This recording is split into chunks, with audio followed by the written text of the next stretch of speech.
નમસ્કાર વિદ્યાર્થી મિત્રો, ઓનલાઈન શિક્ષણની અંદર આપ સૌ વિદ્યાર્થી મિત્રોનું સ્વાગત છે. મિત્રો, આજે આપણે ધોરણ 12 વિષય સંસ્કૃતની અંદર સંસ્કૃત સાહિત્યના ઇતિહાસની અંદર મહાભારતનો પરિચય મેળવીશું. મિત્રો, અગાઉના લેક્ચરમાં આપણે રામાયણ અને ગૃહ્ય સૂત્રનો પરિચય મેળવ્યો, તો આ લેક્ચરની અંદર આપણે મહાભારતનો પરિચય મેળવીશું. મહાભારત ધર્મ ચ અર્થે ચ કામે ચ મોક્ષે ચ ભરત વર્ષ યદ ઇહ અસ્તિ તદ અન્યત્ર યત ઇહ નાસ્તિ ન તત ક્વચિત. ધર્મ ચ અર્થે ચ કામે ચ મોક્ષે યદ ઇહ અસ્તિ તદ અન્યત્ર ન ઇહ તત ન ક્વચિત. એટલે કે ધર્મ, અર્થ, કામ અને મોક્ષના વિશે જે અહીં મહાભારતમાં કહેવાયું છે તે જ અન્યત્ર હશે, અને જે અહીં કહેવાયું નથી તે અન્યત્ર ક્યાંય પણ નહીં હોય. આ પ્રકારની જેની ગર્વસભર ઘોષણા છે અને પ્રસિદ્ધિ છે તે છે મહાભારત. આ મહર્ષિ વ્યાસની રચના મનાય છે. આમાં રહેલા વ્યાપક વિષય વસ્તુને કારણે આને પંચમ વેદ એટલે કે પાંચમો વેદ પણ પંચમ વેદ તરીકે ઓળખવામાં આવે છે. રામાયણ પછી આ મહાભારત આપણા દેશનું બીજું વિરાટ મહાકાવ્ય છે. મિત્રો, મહાભારતનો પરિચય. ધર્મ ચ અર્થ ચ કામે ચ મોક્ષે ચ ભરત શર્ભ યદ ઇહ અસ્તિ તદ અન્યત્ર યત ઇહ ન અસ્તિ ન તત ક્વચિત. એટલે કે જે ધર્મ, અર્થ, કામ અને મોક્ષ વિશે જે મહાભારતની અંદર કહેવામાં આવેલું છે તે જ અન્યત્ર એટલે બીજે હશે, અને જે અહીં કહેવાયું નથી તે અન્યત્ર એટલે બીજે ક્યાંય પણ કહેવાયું નથી.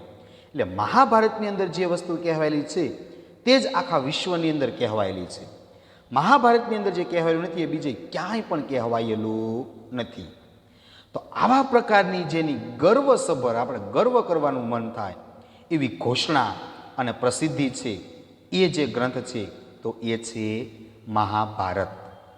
મહાભારતની રચના મહર્ષિ વેદવ્યાસે કરી. મહાભારતની રચના કોણે કરી? મહર્ષિ વેદવ્યાસ. આમાં રહેલા વ્યાપક એટલે કે વિશાળ ઘણા બધા વિષય વસ્તુને કારણે મહાભારતને પંચમ વેદ એટલે કે પાંચમો વેદ કહેવામાં આવે છે. મહાભારતને પાંચમો વેદ શા માટે કહેવામાં આવ્યો? કારણ કે એની અંદર ઘણી બધી કથા વસ્તુઓ છે, ઘણું જ બધું વિષય વસ્તુ છે, અને આ વિષય વસ્તુને કારણે એ મહાભારતને પાંચમો વેદ કહેવામાં આવે છે. મહાભારતની કુલ 3 આવૃત્તિઓ પ્રકાશિત થઈ હોવાનું એ મનાય છે. મહાભારતની કુલ 3 આવૃત્તિઓ હોવાનું મનાય છે. મહાભારતનું મૂળ કદ ઘણું નાનું હતું. એ સ્વરૂપમાં તે જય નામે ઓળખાતું, અને તેમાં લગભગ 8000 શ્લોકો હતા. મહાભારતનું કદ નાનું હતું ત્યારે એનું શું નામ હતું? જય. અને તેમાં કેટલા શ્લોકો હતા? 8000. તે પછી એની બીજી આવૃત્તિ થઈ અને તે ભારતના નામથી પ્રસિદ્ધિ પામી. આમાં શ્લોકોની સંખ્યા વધીને 24000 શ્લોકોની થઈ. છેલ્લું અને ત્રીજું સંસ્કરણ જે આજે મળતું આપણું મહાભારત છે એમાં 1,00,000 શ્લોકો હોવાનું મનાય છે. વિશ્વ સાહિત્યમાં કદની દ્રષ્ટિએ સર્વપ્રથમ સ્થાન આ મહાભારત ભોગવે છે. મિત્રો, મહાભારતના કુલ 3 આવૃત્તિઓ થઈ હોવાનું એટલે કે 3 ભાગ બહાર પડ્યા. મહાભારતનું જે મૂળ કદ હતું એ ખૂબ નાનું હતું, અને એ જ્યારે પહેલી જે આવૃત્તિ હતી એ કયા નામે ઓળખાતી? જયના નામે ઓળખાતું, અને તેમાં 8000 શ્લોકો હતા. પહેલી આવૃત્તિ બહાર પડી, એનું કદ નાનું હતું, એ જય નામે ઓળખાતું, અને એમાં 8000 શ્લોકો હતા. ત્યારબાદ એમાં સુધાર વધારા થયા અને બીજી આવૃત્તિ બહાર પડી, તો એ કયા નામે ઓળખાણી? ભારતના નામે ઓળખાણી અને એની અંદર શ્લોકોની સંખ્યા વધી અને 24,000 શ્લોકો ઉમેરાણા. પહેલાં કેટલા હતા? 8,000. બીજી આવૃત્તિમાં 24,000 શ્લોકો ઉમેરાણા અને ત્રીજી આવૃત્તિ જે ત્રીજો ભાગ બહાર પડ્યો એની અંદર 8,000 શ્લોકો અને જે અત્યારે આપણને જે મહાભારત પ્રાપ્ત થાય છે એ મહાભારત. આમ વિશ્વની અંદર કદની દ્રષ્ટિએ જો સૌથી મોટું હોય તો એ છે આપણું મહાભારત. કદની દ્રષ્ટિએ સૌથી મોટું મહાકાવ્ય કયું? તો કે એ છે આપણું મહાભારત. એટલે મિત્રો પ્રશ્ન કે મહાભારતની કેટલી આવૃત્તિઓ છે? તો કે 3. કઈ કઈ? જય, ભારત અને મહાભારત. પહેલી આવૃત્તિ હતી એમાં કેટલા શ્લોકો હતા? 8,000. બીજી આવૃત્તિની અંદર 24,000 અને ત્રીજી આવૃત્તિની અંદર 1,00,000. તો મિત્રો આ યાદ રાખવાનું. મહાભારતમાં કુલ 18 પર્વ છે જે ક્રમ અનુસાર આ પ્રમાણે છે: આદિ પર્વ, સભા પર્વ, વન પર્વ, વિરાટ પર્વ, ઉદ્યોગ પર્વ, ભીષ્મ પર્વ, દ્રોણ પર્વ, કર્ણ પર્વ, શલ્ય પર્વ, સૌપ્તિક પર્વ, સ્ત્રી પર્વ, શાંતિ પર્વ, અનુશાસન પર્વ, આશ્વમેધિક પર્વ, આશ્રમ પર્વ, મોસલ પર્વ, મહાપ્રસ્થાનિક પર્વ અને સ્વર્ગારોહણ પર્વ. આ 18 પર્વ ઉપપર્વ અને અધ્યાયોમાં વહેંચાયેલા છે. પર્વ અને ઉપપર્વમાં વહેંચાયેલા છે. આનો રચનાકાળ ઈસવીસન પૂર્વે 5મી સદીથી પણ પ્રાચીન માનવામાં આવે છે. કેટલાક વિદ્વાનોનો મત છે કે ઘણા પ્રાચીન સમયથી પ્રારંભાયેલી મહાભારતની રચના છેક ઈસવીસનની 2જી સદી સુધી ચાલતી રહી છે. આમ મહાભારતના નામે પ્રસિદ્ધ આ કૃતિ કોઈ એક સમયની અને એક કર્તાની રચના નથી. મિત્રો મહાભારતની અંદર કુલ 18 પર્વ છે, એટલે 18 ભાગ છે, જે ક્રમ અનુસાર આ પ્રમાણે છે: આદિ પર્વ, સભા પર્વ, વન પર્વ, વિરાટ પર્વ, ઉદ્યોગ પર્વ, ભીષ્મ પર્વ, દ્રોણ પર્વ, કર્ણ પર્વ, શલ્ય પર્વ, સૌપ્તિક પર્વ, સ્ત્રી પર્વ, શાંતિ પર્વ, અનુશાસન પર્વ, આશ્વમેધિક પર્વ, આશ્રમ પર્વ, મોસલ પર્વ, મહાપ્રસ્થાનિક પર્વ અને સ્વર્ગારોહણ પર્વ. આમ 18 પર્વોની રચના મહાભારતની અંદર છે. આ 18 જે પર્વો છે એ પર્વ અને ઉપપર્વની અંદર એમ પર્વ અને ઉપપર્વ એવા અધ્યાયોમાં વહેંચાયેલા છે. મહાભારતનો જે સમય, જે રચનાકાળ છે એ ઈસવીસન પૂર્વે 5મી સદીથી પણ વધારે માનવામાં આવે છે. મિત્રો મહાભારતની અંદર 18 પર્વો છે અને સમય તો ઈસવીસન પૂર્વે 5મી સદીથી પ્રાચીન. કેટલાક વિદ્વાનો એવું માને છે કે ઘણા પ્રાચીન સમયથી પ્રારંભાયેલી મહાભારતની રચના છેક ઈસવીસનની 2જી સદી સુધી ચાલતી રહી છે. આ મહાભારતના નામે પ્રસિદ્ધ આ કૃતિ કોઈ એક સમયની અને એક કર્તાની રચના નથી. એટલે મહાભારતની અંદર ઘણા લેખકોનું યોગદાન રહેલું છે. તો મિત્રો આ મહાભારત વિશે આપણે ટૂંકમાં સમજૂતી જોઈ, એની પ્રસ્તાવના જોઈ, ત્યારબાદ મહાભારતનું સંક્ષિપ્ત કથાનક, મહાભારતનું સંક્ષિપ્ત કથાનક એ જોઈએ. મિત્રો મહારાજા ભરતના વંશમાં શંતનુ નામે રાજા થયો. તેનો એક પુત્ર હતો દેવવ્રત, કે જે પાછળથી ભીષ્મ પિતામહ તરીકે પ્રસિદ્ધ થયો. આ શંતનુના બીજા લગ્ન સત્યવતી સાથે થયા. આ સત્યવતીથી ચિત્રાંગદ અને વિચિત્રવીર્ય નામે 2 પુત્રો થયા. વિચિત્રવીર્યનો અંબિકા અને અંબાલિકા સાથે વિવાહ થયો, પરંતુ સંતાન થાય તે પહેલાં જ તે મૃત્યુ પામ્યો. મોટા ભાઈ દેવવ્રતે આજીવન બ્રહ્મચર્ય પાળવાની પ્રતિજ્ઞા લીધી હોય. હવે રાજા શંતનુનો વંશ આગળ વધી શકે એમ ન હતો. તો આ સ્થિતિમાં તે જમાનામાં પ્રચલિત નિયોગ પ્રથાથી એટલે કે કૃત્રિમ રીતે ગર્ભધારણ અંબિકાએ ધૃતરાષ્ટ્રને અને અંબાલિકાએ પાંડુને તથા એની સાથેની એક દાસીએ ત્રીજા પુત્ર વિદુરને જન્મ આપ્યો. ધૃતરાષ્ટ્ર અંધ હતો. તેને ગાંધારીથી દુર્યોધન વગેરે 100 પુત્રો અને દુશલા નામે એક પુત્રી થઈ. પાંડુને કુંતીથી યુધિષ્ઠિર, ભીમ, અર્જુન તથા માદ્રીથી સહદેવ અને નકુળ એમ 5 પુત્રો થયા. ધૃતરાષ્ટ્ર અને પાંડુ બંનેના પૂર્વજ કુરુ વંશના હતા. તેથી આ બંને અને તેમના બધા પુત્રો કૌરવો જ છે. છતાં મહાભારત કથામાં ધૃતરાષ્ટ્રના પુત્રોને કૌરવ અને પાંડુના પુત્રોને પાંડવ તરીકે ખ્યાતિ એટલે પ્રસિદ્ધિ મળી છે. ધૃતરાષ્ટ્રનો સૌથી મોટો પુત્ર દુર્યોધન પાંડવોનો ખૂબ જ દ્વેષ, ઈર્ષા કરતો. તે પાંડવોને મારી નાખવાની છુપી યોજનાઓ કરતો અને એમના હકના રાજ્ય અધિકારને આપતો ન હતો. દ્રુપદની પુત્રી દ્રૌપદીના સ્વયંવરમાં પાંડવો સફળ થયા. પાંડવોની આ સફળતાથી દુર્યોધનનો દ્વેષ વધી પડ્યો. દુર્યોધને કપટ જુગારથી પાંડવોને હરાવ્યા, દ્રૌપદીનું અપમાન કર્યું અને વનવાસમાં જવાની ફરજ પાડી. તે મુજબ 12 વર્ષ વનવાસ અને 1 વર્ષ ગુપ્તવાસમાં રહીને પાંડવો હસ્તિનાપુર પાછા આવ્યા. પાછા આવીને એમણે પોતાના રાજ્ય અધિકારની માગણી કરી, પણ દુર્યોધને 100ની અણી જેટલી પણ ભૂમિ આપવાની ના પાડી.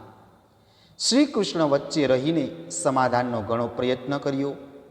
દુર્યોધને શ્રી કૃષ્ણની વાત માની નહીં. પરિણામે કુરુક્ષેત્રના મેદાન ઉપર મોટું યુદ્ધ થયું. આ યુદ્ધમાં બંને પક્ષ મળીને 18 અક્ષોહિણી જેટલી સેના યુદ્ધે ચડી. મહાસંગ્રામ થયો અને તેમાં મહાસંહાર થયો. છેવટે પાંડવો વિજયી બન્યા. આ વિજય સત્યનો અને ધર્મનો વિજય હતો. વિજય મેળવીને પોતાનું કર્તવ્ય પૂરું થયું છે એમ માની સમજી અને છેવટે પાંડવો હિમાલય તરફ પ્રયાણ કર્યું અને અહીંથી તેઓ સ્વર્ગે સિધાવ્યા. કૌરવ અને પાંડવોના યુદ્ધની મુખ્ય કથાવસ્તુની સાથે અહીં માનવ જીવનને ઉપયોગી એવું તમામ પ્રકારનું જ્ઞાન ખૂબ જ સરસ રીતે વણી લેવામાં આવ્યું છે. આને કારણે મહાભારત જ્ઞાનના વૈવિધ્યમાં, પાત્રોના અને આખ્યાનોના વૈવિધ્યમાં, કાવ્યત્વ અને રસના વૈવિધ્યમાં એટલું બધું વિશેષ બની ગયું છે કે વિશ્વનો એ અદ્વિતીય ગ્રંથ બની રહ્યો. ભીષ્મ પર્વના 25થી 42 સુધીના 18 અધ્યાયોના શ્રીમદ ભગવદ્ ગીતા તરીકે પ્રસિદ્ધિ પામેલો આ ગ્રંથ મહાભારતનો જ ભાગ છે. આ ગ્રંથની વર્ણન શૈલી સુંદર, સરળ અને અદ્ભુત છે. આમાં આવતા નૈતિક કથાનકો અને આખ્યાનો લોકપ્રિય એટલે લોકોને ગમે તેવા નીવડ્યા એટલે બન્યા છે. તેમનો ઉલ્લેખ રોજબરોજના વ્યવહારમાં આજે પણ થતો હોય છે. મહાભારતમાંથી ભારતીય સમાજ નિરંતર પ્રેરણા મેળવતો રહ્યો છે અને આજે પણ મેળવી રહ્યો છે. પૂના, મહારાષ્ટ્રમાં આવેલા ભાંડારકર ઓરિએન્ટલ રિસર્ચ ઇન્સ્ટિટ્યૂટમાં મહાભારતની સમીક્ષિત આવૃત્તિઓ તૈયાર કરવામાં આવી છે. મહાભારતની આવૃત્તિ ક્યાં તૈયાર કરવામાં આવી? તો કે પૂના, કે જે મહારાષ્ટ્રમાં આવેલું છે તે. મહારાષ્ટ્રમાં આવેલા ભાંડારકર ઓરિએન્ટલ રિસર્ચ ઇન્સ્ટિટ્યૂટમાં મહાભારતની સમીક્ષિત આવૃત્તિઓ તૈયાર કરવામાં આવી છે. દેશ વિદેશમાં ઉપલબ્ધ અનેક પ્રાચીન હસ્તલિખિત ગ્રંથોનો આધાર લઈને તૈયાર કરવામાં આવેલી આ આવૃત્તિનો ઉપયોગ ઉચ્ચ અધ્યયન અને સંશોધન, વિવેચન વગેરે માટે કરવામાં. અધ્યયન એટલે ભણવા માટે, સંશોધન એટલે કે નવો નિબંધ લખવા માટે, અને વિવેચન એટલે કે ટીકા ટિપ્પણી કરવા માટે. તો મિત્રો, મહાભારતનો પરિચય એ આપણે જોયું. ત્યારબાદ મહાભારતનું કથાનક કે મહાભારતનું જે કથા વસ્તુ છે એ કેવું છે, તો એના વિશે આપણે જોઈએ. મિત્રો, મહાભારતનું સંક્ષિપ્ત કથા વસ્તુ.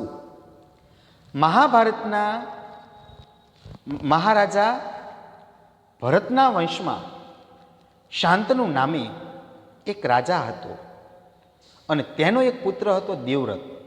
આ શાંતનુ રાજાએ ગંગા સાથે લગ્ન કરેલા, પણ ગંગાએ શરત મૂકેલી કે ભાઈ મારા જે પુત્રો થાય એને હું ગમે તે કરું, તારે મને કંઈ કહેવાનું નહીં. આમ ગંગા બધા જ પુત્રોને મારી નાખે છે, પરંતુ છેવટે પછી શાંતનુ રાજાથી રહેવાનું નહીં અને છેલ્લો પુત્ર જે હતો દેવવ્રત, કે જે પાછળથી ભીષ્મ પિતામહના નામે ઓળખાયો, એને રાખે છે અને ગંગા સદાને માટે જતી રહે છે.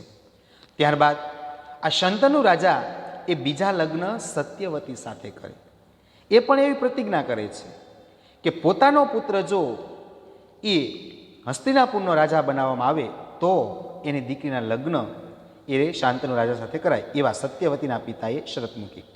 ભીષ્મ પિતાને ખબર પડે છે કે પિતાના લગ્નને કારણે આ બાધા છે, એટલે ભીષ્મ પિતામહ ત્યારે પ્રતિજ્ઞા કરે છે કે પોતે આજીવન બ્રહ્મચર્યનું પાલન કરશે, એટલે પોતે આજીવન લગ્ન કરશે નહીં. પોતાના પિતાની ખુશીની માટે ભીષ્મ પિતામહે આવી પ્રતિજ્ઞા કરેલી, અને એટલે જ અને ગંગાપુત્ર ભીષ્મ પિતામહ છે, અને એને ઈચ્છા મૃત્યુનું વરદાન હતું કે જ્યારે મૃત્યુ માગે ત્યારે મરી શકે એવું એનું વરદાન હતું. તો મિત્રો, આ શાંતનુ રાજા છે એના બીજા લગ્ન છે એ સત્યવતી સાથે થાય છે. સત્યવતીથી એ ચિત્રાંગદ અને વિચિત્રવીર્ય નામે બે પુત્રો શાંતનુ રાજાને થયા. વિચિત્રવીર્ય હતો એના અંબિકા અને અંબાલિકા સાથે લગ્ન થયા, અને બીજો પુત્ર જે વિચિત્રવીર્ય હતો, પરંતુ આ જે વિચિત્રવીર્ય હતો એને હજી કોઈ સંતાન થાય, કોઈ પુત્ર થાય એ પહેલાં તે મૃત્યુ પામ્યો. હવે મોટાભાઈ ભીષ્મ પિતામહ કે જે દેવવ્રત હતા એને તો આજીવન બ્રહ્મચર્યની પ્રતિજ્ઞા લીધેલી, એટલે હવે શાંતનુ રાજાનો વંશ આગળ વધી શકે એમ નહોતો. હવે આ સ્થિતિની અંદર પ્રાચીન સમયની અંદર એ કૃત્રિમ નિયોગ પ્રથા, એટલે કે કૃત્રિમ રીતે ગર્ભ ધારણ કરવું, એ પદ્ધતિથી અંબિકાએ એ ધૃતરાષ્ટ્રને જન્મ આપ્યો, અંબાલિકાએ પાંડુ રાજાને જન્મ આપ્યો, અને એની સાથે એક દાસી હતી એણે વિદુરને જન્મ આપ્યો. એટલે ધૃતરાષ્ટ્ર, પાંડુ અને વિદુર આ પણ ત્રણે સાથે જન્મેલા છે. ધૃતરાષ્ટ્ર જન્મથી અંધ હતો અને એણે ગાંધારી સાથે લગ્ન કર્યા. દુર્યોધન વગેરે 100 પુત્રો થયા. ધૃતરાષ્ટ્રને 100 પુત્રો થયા, અને દુશલા નામે એક પુત્રી પણ થઈ. અને પાંડુ રાજાને એ કુંતીની સાથે લગ્ન કર્યા, અને કુંતીને યુધિષ્ઠિર, ભીમ અને અર્જુન તથા માદ્રીથી સહદેવ અને નકુલ એમ 5 પુત્રો થયા. પાંડુ રાજાએ 2 રાણીઓ સાથે લગ્ન કર્યા, કુંતી અને માદ્રી, અને એનાથી એને કુંતાના 3 દીકરાઓ અને માદ્રીના 2, સહદેવ અને નકુલ, આમ 5 પુત્રો થયા. ધૃતરાષ્ટ્ર અને પાંડુ રાજા બંનેના પૂર્વજો એ કુરુ વંશના હતા, એટલે તેના બધા પુત્રો છે એ કૌરવો જ કહેવાય. પરંતુ મહાભારતની કથામાં ધૃતરાષ્ટ્રના પુત્રોને જ આપણે કૌરવ તરીકે ઓળખીએ, અને પાંડુ રાજાના પુત્રોને આપણે પાંડવ તરીકે ઓળખીએ છીએ. બાકી બંને છે એ કૌરવો કહેવાય, કારણ કે કુરુ વંશના હતા એટલા માટે. ધૃતરાષ્ટ્રનો સૌથી મોટો પુત્ર દુર્યોધન એ પાંડવોનો ખૂબ દ્વેષ, ઈર્ષા કરતો. તે પાંડવોને મારી નાખવા માટે નવી નવી છુપી યુક્તિઓ કરતો, અને એમના હકનો, એ રાજ્યનો અધિકાર એ તેમને આપતો ન હતો. દ્રૌપદીની પુત્રી દ્રૌપદીના સ્વયંવરમાં પાંડવો સફળ થયા અને દ્રૌપદી સાથે લગ્ન કરે છે. પાંડવોની આ સફળતાથી દુર્યોધનનો દ્વેષ, ઈર્ષા વધી ગઈ. દુર્યોધને કપટ અને જુગારથી પાંડવોને હરાવ્યા. દ્રૌપદીનું અપમાન કર્યું, ભર સભામાં વસ્ત્રાહરણ કર્યું અને વજવા વનમાં જવાની ફરજ પાડી. તે મુજબ 12 વર્ષનો વનવાસ અને 1 વર્ષ ગુપ્ત વનવાસ, એટલે 1 વર્ષની અંદર જો એ દેખાઈ જાય તો ફરી બીજા 12 વર્ષ વનમાં જવાનું. આમ એટલે પાંડવો 12 વર્ષનો વનવાસ, 1 વર્ષનો ગુપ્તવાસ ભોગવી અને એ હસ્તિનાપુર આવે છે. પાછા આવી અને એમણે પોતાના રાજ્યના અધિકારની માગણી કરી, પણ દુર્યોધને 100ની અણી જેટલી પણ જમીન આપવાની ના પાડી. શ્રી કૃષ્ણએ વચ્ચે રહીને સમાધાનનો ઘણો પ્રયત્ન કર્યો. દુર્યોધને શ્રી કૃષ્ણની વાત માની નહીં. પરિણામે કુરુક્ષેત્રના મેદાન ઉપર મોટું યુદ્ધ થયું. આ યુદ્ધમાં બંને પક્ષે મળી 18 અક્ષોહોણી જેટલી સેના. મિત્રો, અક્ષોહોણી એટલે કે આપણે લાખો કરવો, અબજ કરવો, શંકુ, મહાશંકુ, એ મોટી સંખ્યાની અંદર આવે છે. એ 18 અક્ષોહોણી સેની જે યુદ્ધે ચડી મોટો મહાસંગ્રામ થયો અને તેમાં ઘણો મહાસંહાર થયો. ઘણા બધા લોકો મૃત્યુ પામે છે અને છેવટે પાંડવો એ હિમાલય તરફ પ્રયાણ કરે છે અને ત્યાંથી તેઓ સ્વર્ગે સિધાવે છે. કૌરવો અને પાંડવોના યુદ્ધની મુખ્ય કથા વસ્તુની સાથે અહીં માનવ જીવનને ઉપયોગી એવું તમામ પ્રકારનું જ્ઞાન ખૂબ જ સરસ રીતે વણી લેવામાં આવ્યું છે. આને કારણે મહાભારતના જ્ઞાનમાં, વૈવિધ્યમાં, પાત્રોના અને આખ્યાનોમાં વૈવિધ્યતા એટલે કે અલગ અલગપણું, જુદા જુદાપણું, કાવ્યત્વ અને રસના વૈવિધ્યમાં એટલું બધું વિશેષ બની ગયું છે કે વિશ્વનો અદ્વિતીય, જેની જોડ જડે નહીં એવો ગ્રંથ બની ગયો. ભીષ્મ પર્વના 25થી 42 સુધીના જે અધ્યાયો છે મિત્રો, એ અધ્યાયો શ્રીમદ ભગવદ્ ગીતા તરીકે પ્રસિદ્ધિ પામ્યા, જાણીતા બનેલા છે. એટલે શ્રીમદ ભગવદ્ ગીતા એ મહાભારતનો જ એક ભાગ છે. મહાભારતની જે ગ્રંથ છે એની વર્ણન શૈલી એ ખૂબ જ સુંદર, સરળ અને અદ્ભુત છે. આમાં આવતા નૈતિક કથાનકો અને આખ્યાનો લોકપ્રિય નીવડ્યા છે. તેમનો ઉલ્લેખ રોજબરોજના વ્યવહારમાં આજે પણ થતો હોય છે.